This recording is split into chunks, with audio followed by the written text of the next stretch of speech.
no doubt. This is the KIL Skills Spook One. Come on, son, dig it.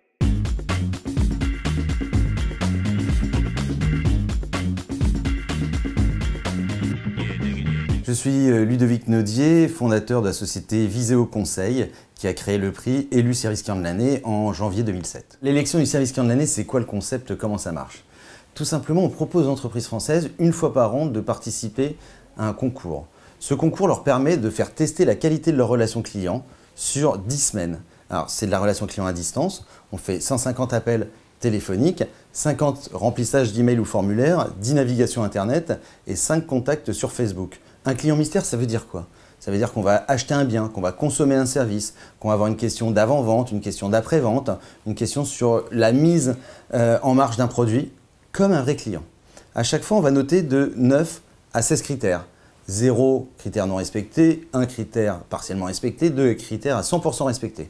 C'est la somme de ces notes qui fait la note finale.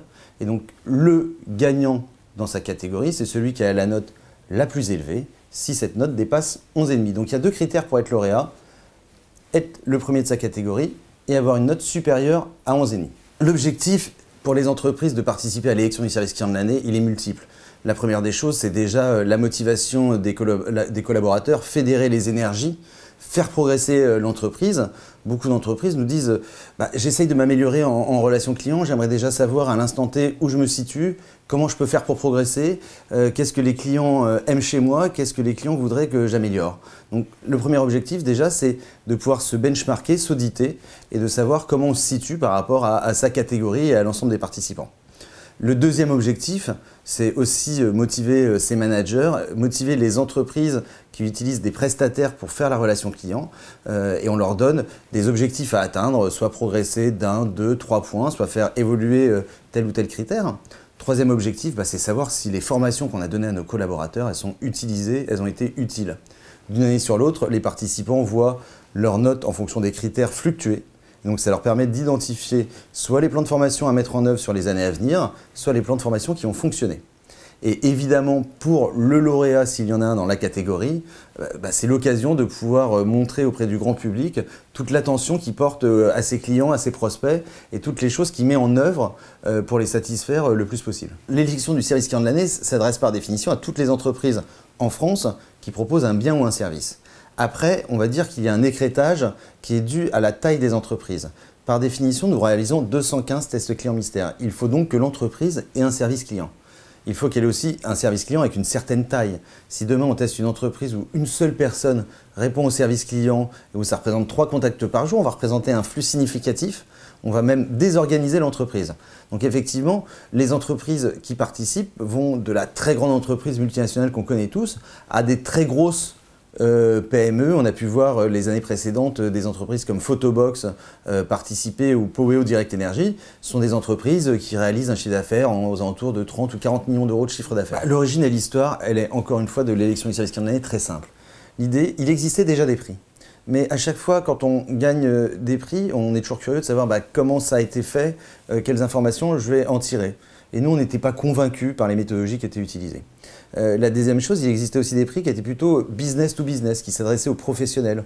On élisait le directeur de la relation client, on élisait la meilleure activité sociétale. Nous, ce qu'on voulait avoir, c'est l'expérience client, le parcours client, le vécu du client.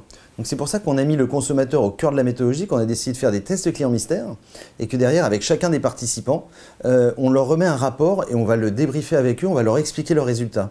Comme ça, c'est complètement transparent. La méthodologie, elle est publique, elle est publiée. Chaque participant reçoit ses notes comparées à sa catégorie et comparées à l'ensemble des participants. Ils sont donc capables aussi de se benchmarker, de progresser. Et puis derrière, le gros bénéfice, c'est aussi pour le consommateur parce que qu'est-ce que ça fait? Les entreprises, elles modifient leur organisation parce que pour elles, c'est important d'être victorieux à l'élection du service client de l'année. Donc les entreprises s'améliorent, donc offrent une qualité de service, un niveau de prestation de plus en plus élevé pour les consommateurs. Après, il y a aussi des bénéfices internes. On parlait de la formation, ce qui veut dire que derrière, dans les services qualité et formation, ils interviennent de plus en plus souvent dans la relation client. Ça permet aussi au patron de la relation client d'obtenir des moyens. Dans certains cas, il dit vous voyez, ici, j'ai pas été bon parce que le service informatique, il ne me développe pas mon truc, parce que moi, je suis en retard. Et donc, dans certains cas, du coup, on dit tiens, toi, on te met en priorité 1. Grâce à ça, on va pouvoir changer le process et maintenant, quand tes conseillers ils seront appelés ou ils vont recevoir un mail, ils pourront faire ça. Donc vous voyez, en fait, le bénéfice, il est à deux niveaux. Il est au niveau des entreprises parce que les collaborateurs sont mieux compris, mieux écoutés, mieux formés et ont plus de moyens. Et au niveau des consommateurs parce que comme ça tire tout ça vers le haut et que tout le monde veut être élu service client de l'année, et bah, mathématiquement, ça fait monter le niveau de la relation client et donc du service qui est offert aux clients en France. L'évolution du concept et de la société, on peut constater dans les locaux, aujourd'hui, 10 personnes, on est serré. Quand on est arrivé ici il y a 4 ans, on avait 3 bureaux pour 2 personnes. Donc on était à l'aise. Donc déjà, c'est des embauches, ce sont des emplois, c'est partager une richesse et aussi une philosophie avec tous ses collaborateurs. La deuxième chose, la première année, 7 catégories.